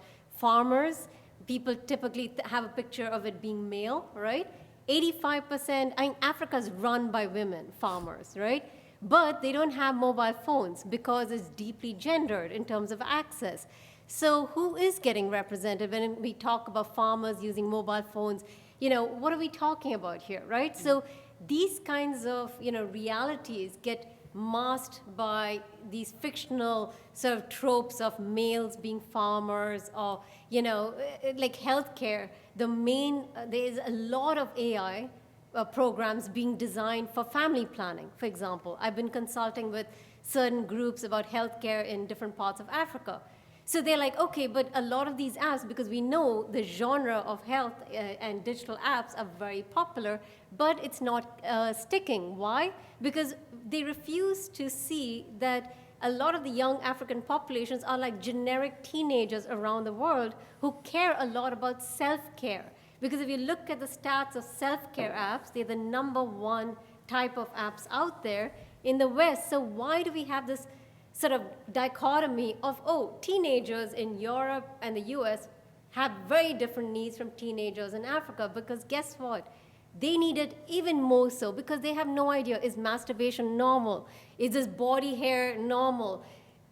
What is menstruation? This is never talked about. It is even more taboo. So if anything, those apps would become even more important. But we're not designing and channeling that AI. We're not even collecting that data to shape the apps. So the whole problem starts from our vision of what is needed in these communities, right? And so I think that's really my problem is when I see these, is that you can build the best of something, but people may not come because it wasn't what they wanted in the first place. So basically you say we shouldn't have a vision. We shouldn't have a vision how tech could work. No, we should just go on the ground. We need to have a humble and vision by listening to what, firstly, de-exoticizing them. Put them as teenagers first and foremost, who will take some crazy risks to sort of understand that they are normal, right? Like they just want to know, am I normal? I mean, everyone's been a teenager, right? You just think everything's happening to you is so unusual, and you are a freak of nature, and you need something and somebody out there, you know, saying, it's okay, that's what everybody goes through, you know, it's all right, there's always some others. So this is a very specific issue, and you feel that, I mean, there's all kinds of ways to solve that. You could also, you know, okay. It could also be something else, but you think AI is one route to, I mean, the problematic thing, as you rightly mentioned, is that first we had, over the last 20 years, had the whole internet world built where anything you do is now tracked, and whatever you do digitally is going to be tracked and be part of your profile, whether you want it or not. And now we're building a prediction machine on top of it, which will predict things that may or may not be true. It feels dangerous and scary, but you think that this AI, which can sort of guess, help, predict, come up with ideas and solutions and answers, is actually the way to go? Well, you do. You have been working on your whole life on this. But it's part of reality, and I think it's not something that we should shy off from. I think well, let me put it this way. If I get money from who? Not Bill Gates. She will Steve Jobs, the heirs of Steve Jobs. Is, Yes. Okay, Steve Jobs. I would buy an island next to, very close to Payal's island. You're a and then nice I will neighbor. ask her to cooperate with me on a curriculum for AI. Our office should be a yacht, though, right? I mean, like between our islands. Yeah, exactly. You That can't would just be, go there. there's where the good Right. idea, if the good ideas come from. Yeah, I need sure. inspiration too. Yeah, okay, good. But then I would ask you to design with me and others worldwide an education program for AI, because that's where the seeds are planted for the future. Thinking about AI in terms of how will it constrain us, what are the dangers, is important. But if you educate kids from the onset, everywhere, they will start thinking as AI as a means, as a tool that can help them in create the world that they want to create. Right? Yeah. That opens up the minds. That's the solution, the long-term solution. I'm always against the top-down view of AI or the big tech view of AI, which is to some extent quite negative, and also tries to portray the narrative that AI and the big techs are too big to fail, which is not the case. Perhaps they have the financial capital, but the human capital is in the communities. That's where it starts. And if you educate people in the Netherlands, in Amsterdam, in Rotterdam, but also in Africa, different places, in Nigeria, that will create such a, I think, vibrant, creative tool set for the future that we should focus on that. I would bet on that with the money that I would get from Thank you so much. I'm looking at my sidekick, who's been standing here patiently, waiting to speak. I see you taking notes, so you have something to say. But are there questions from the audience? Let's first go there. No, not on Oh my this God, topic. audience, come on. Questions, we need them. Anyway, I will happily give you the word, because you've also Well, what strikes me, my intelligence is not that big, but what I hear happening is that we are working on different levels. On a meta level, where we use frames, and on a micro level, where we have a lot of biases. I just referred to the word, we need to help those. And your position is, no, let's not help those. There is so much knowledge, so much untapped knowledge, so much potential solutions. Let's create conditions, or maybe stay away to create solutions. Eh? So, and not the same what Senna is saying, well, let's not talk about the meta level of problems of AI. Let's be concrete, let's be humble, and let's seek how we can, in our own challenges, seek solutions making use of AI. And so I see that I feel kind of shaken between, and also confronted by the biases I myself use also, thinking about, I started my story about compassion, about those who have no access to service, no access to governance, no access to services. But at the same time, these people have agency. They have a face. They have a lot of power and a lot of potential. So let's maybe also turn it around and not think from above, from your yacht or from this central island. Let's just look at the multifold islands around the world. So that's something that's happening with me, and maybe I'm not good phrasing it, but I think that's what I'm experiencing. If I speak for myself, yes, that's the way I see it as well. Bottom up, open it up, let it evolve creatively, but there's a big but. You need to facilitate the young, the different communities. In the Netherlands, in Europe, there's a very good public schooling system, which could be a gateway to teach things like AI, like reading and writing, right? So open it up, make space, but you have to facilitate it as well, as much as possible, top down. But that's more facilitation, opening it up. Yeah, and look, I mean, it's not about abstaining from communities. We always need to engage. It's just, what are our points of engagement? Where do we start? Have you already prepared it? I mean, I've been on so many projects where they've already developed a tool, say in a lab in Michigan or something, and then they're like, okay, let's indigenize it by just translating it, right? So when do you bring in the cooperation and co-creation? It has to be at every level, and it has to be recursive. It needs to be, and because no product is a fixed product. It's always going to change. Facebook is not frozen. No product is today, right? But the other thing is, I believe that the problem development field, and now AI for development field will continue with, if we don't change the dynamics, is the trope of pilotitis, which is a sort of a joke in the field, but basically an exhaustion. The field is suffering from pilotitis as too many pilots. And it's not because they are failing by default, it's because they're structured to fail. And I've written about that in my book, it is a structured failure because it is only intended to be a pilot, so you can use these communities as test beds to try out your latest tech, and then you use it in your communities in the West. And so that has been done across for many different fields, from healthcare to test new products to, computers, and it's also a gateway to capture the markets, just to sell more laptops to mainstream, not to the lowest population. So through altruism, they enter these markets, capture them, discard the lowest economic population, which is the majority of the country's demographic, and then moves to the middle class and upper class. And that has been a strategy from, in partnership between development agencies and tech companies. And today's tech development scene is really different. There's a very different era of Rockefeller, right? Now it's Gates Foundation, it's Zuckerberg Foundation, it is tech-driven altruism, which has a very different measure. So we are facing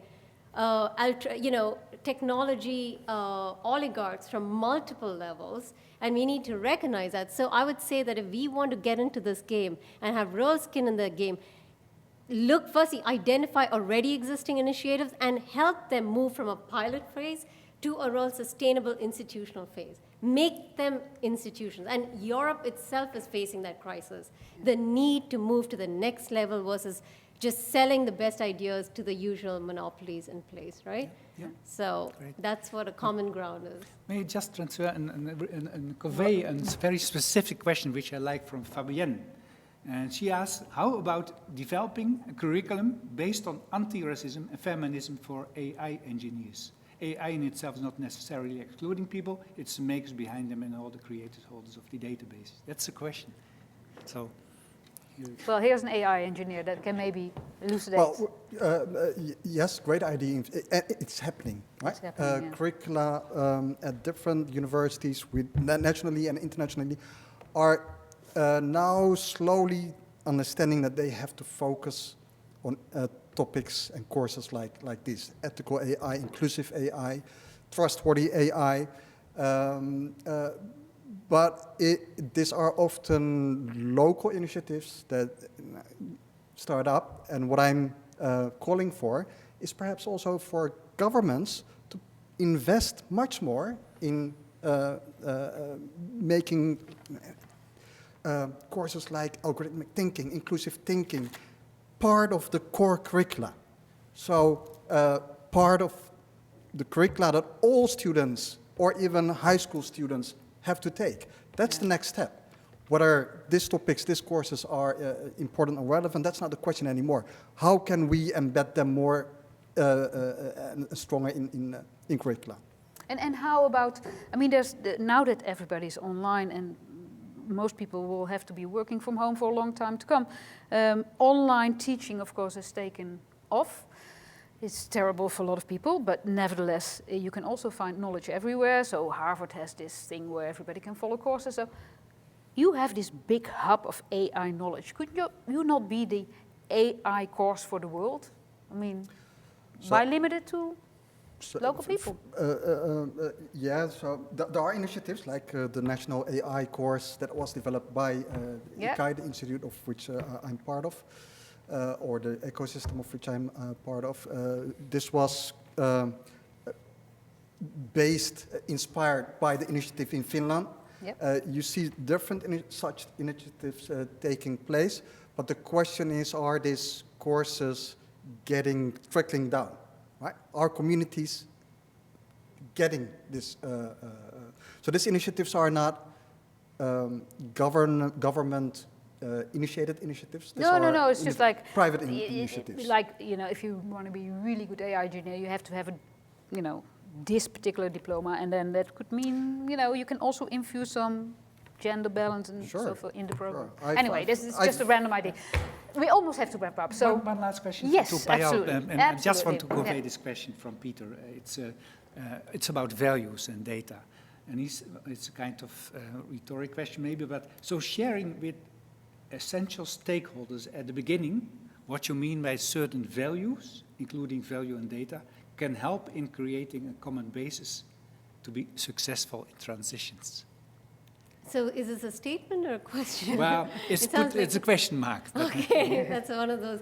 All right, no, but look, it's values are broken down into these lofty values that we've talked about, from nationalism to, democracy. And I really think we can stay away from it for a little while when we're instituting it, and let's look at, in this context, with a particular app, what is the most optimal outcome for the most marginalized, most vulnerable? How can we reduce the risks? How can we reduce the harms?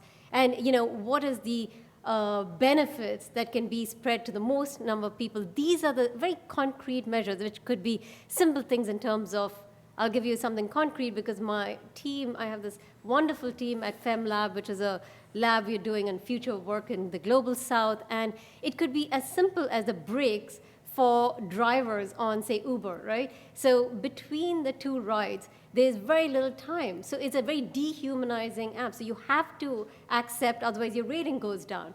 But allowing for a little bit of a gap can allow a breather. It's something as simple as that to humanize the process. Same thing with Amazon warehouse workers, as we're reading, is that it optimizes until people become like machines, right? So, and also just another quick point about what you said, is what you referred to is the problem is about instituting values in terms of training programmers about racism and sexism. It's very hard for them to embed those values into algorithms, because we see what's happening right now is that they're breaking down the algorithmic process into tiny little bits. So programmers in Mali and India and all get a tiny fraction. They have no idea what's it for, who is it for. So they can't even institute any values even if they wanted to. So it's a hyper-Fordist model. And that itself is going to be one of the biggest challenges. You may have the best training, but it's going to be very hard until we change the system itself in this regard. Big challenges for all of us. Unfortunately, we have to wrap up this part of the festival here. So first of all, thank you again. I do have some messages for you out there that are still listening. Do you want to have some final words before I do the practical things? The most important thing, of course, is to come back after this session and tomorrow. Okay, well, do the practical things. Because we have a few minutes. So, first of all, I'm going to give to the audience the whole capital of Mark Zuckerberg. And, we had Gates and Jobs. Now you have it, and you can decide what you would want to do with it, and share what you want to do with it in the chat. Show each other what you want to do. So you have something to, giving you a conversation starter there. So have all that money. What are you going to do with it? Secondly, don't go away. So there's a 5-minute chat. Stay in the platform. Stay on the website, because if you go away, then you have to log in again. This is a nuisance. Stay in there, and then there's a real excellent opportunity to meet some new people and to share some stories. So if you just stay around, you will automatically be assigned a table to sit on, just like this table here, where you can talk to each other and share your ideas. Now, this is a randomized process, so, who knows who will be on the table? Does that table need a moderator? I hereby assign the youngest person on the table to be the moderator. So you sit at this table, virtually, of course. You can talk to each other, and the youngest person can say, okay, let's start. Now, what is the question that we need to answer? Oh, start with, what should we do with all that money?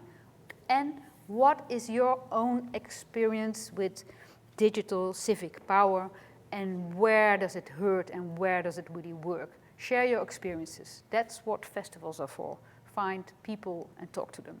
So I hope you will stay around, do that, and for everybody else, come back tomorrow morning, because that's when we show the best 30 of the best digital applications, services, projects that we found out there, made by people on the ground, made by people with experience, and they will share their stories tomorrow morning. So make sure you continue to be part of this festival. And with that part, you have the last word of this day. Well, let me just share a kind of personal feeling I got. I'm a man, and that's not a confession, it's just a starting statement. And the basic idea of a man is that if someone is coming with a problem, he gives the solution, instead of listening to the problem and the drivers of the problem, and let people solve the problems themselves. And I think that's a kind of parallel I heard here in the part of the discussion, and I really enjoyed your input, Paya, on this the frugal innovation, the local, people know their own needs, they have their own agency, and I think sometimes, and I'm not negative about development cooperation, about NGOs and so on, but sometimes there is also an issue that local groups have to cope with top-down put solutions. And I think that's really a kind of warning I got from this meeting too. And I got your advice, and also I've felt very inspired by the idea, but let's not focus too much on the meta problems of artificial intelligence, but let's really think with our human knowledge, intelligence, how can we use this artificial intelligence much better? And let's be concrete. Let's also be frugal, humble, and start working on that. Anand said, every country is a developing country. And I fully agree with that. And you gave the COVID example, but in many respects, around country, we are the West, but there is some, you refer to the carbon footprint, you refer to the ecological footprint. Our footprint is much bigger than many other countries. And my personal footprint is much bigger than many of the people we are talking about. So that's also something to take in mind. And it's not on the topic of digital civic power, but I think the values behind it is also very important to question these. So that's some few personal reflections, and I'm looking forward for tomorrow. And thank you very much for today, and you too. I'll be back tomorrow Monique, as well. thank so you to guiding us through the day. In the chat, on the table, and tomorrow. Thank you so much.